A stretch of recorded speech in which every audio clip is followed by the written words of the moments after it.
Halo, bertemu dengan Ibu Lea. Di video kali ini kita akan membahas mengenai pengelompokan dan penilaian aktiva tetap. Pengelompokan aktiva tetap bisa kita bagi menjadi 3 kategori. Yang pertama, aktiva tetap berdasarkan substansinya. Kedua, aktiva tetap berdasarkan dapat disusutkan atau tidak dapat disusutkan. Ketiga, aktiva tetap berdasarkan jenisnya. Kita akan bahas satu persatu. Berdasarkan substansinya, akan kita bagi menjadi aktiva tetap berwujud atau kita sebut dengan tangible asset. Satunya lagi adalah aktiva tetap tidak berwujud. Kita sebut dengan intangible asset. Aktiva tetap berwujud contohnya gedung, mesin, peralatan, tanah, kendaraan, dan sebagainya. Aktiva tetap tidak berwujud contohnya goodwill, paten, merek, hak cipta, license, dan sebagainya. Berikutnya, berdasarkan dapat disusutkan atau tidak dapat disusutkan. Hanya ada satu aktiva tetap yang tidak mengalami penyusutan, yaitu tanah. Mengapa demikian? Karena tanah itu dari tahun ke tahun harganya selalu naik, tidak pernah turun. Untuk aktiva yang mengalami penyusutan adalah selain tanah.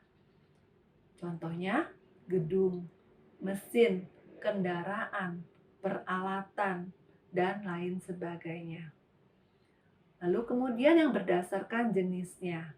Berdasarkan jenisnya, kita kelompokkan berdasarkan tanah atau lahan, kemudian bangunan atau gedung, kemudian mesin, lalu kendaraan, dan terakhir peralatan. Kita akan membahas mengenai penilaian aktiva tetap.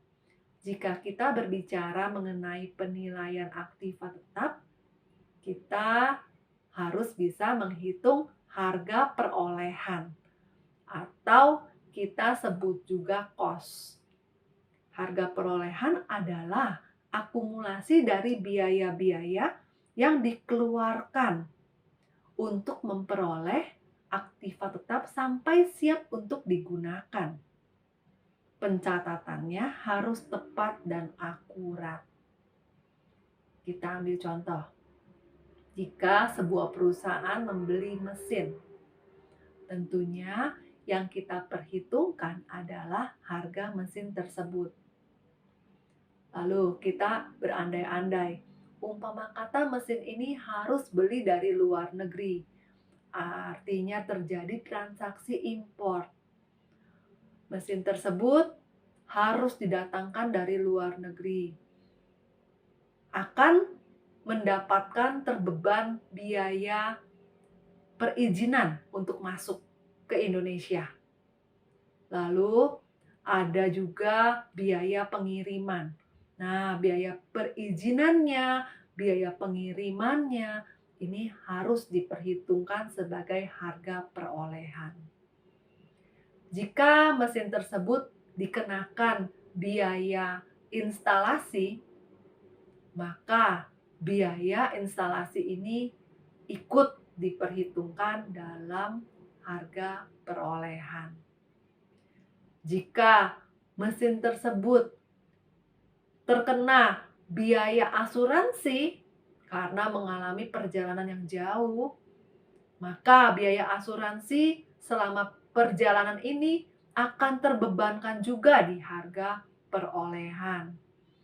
Jika mesin ini harus diadakan pelatihan sehingga karyawan-karyawan di perusahaan tersebut bisa menggunakan mesin ini, maka biaya pelatihannya harus diperhitungkan pula di harga perolehan. Jadi, harga perolehan itu adalah akumulasi dari biaya-biaya yang dikeluarkan untuk memperoleh aktiva tetap sampai aktiva tetap tersebut siap digunakan. Demikian pembahasan kita mengenai pengelompokan dan penilaian aktiva tetap. Sampai jumpa.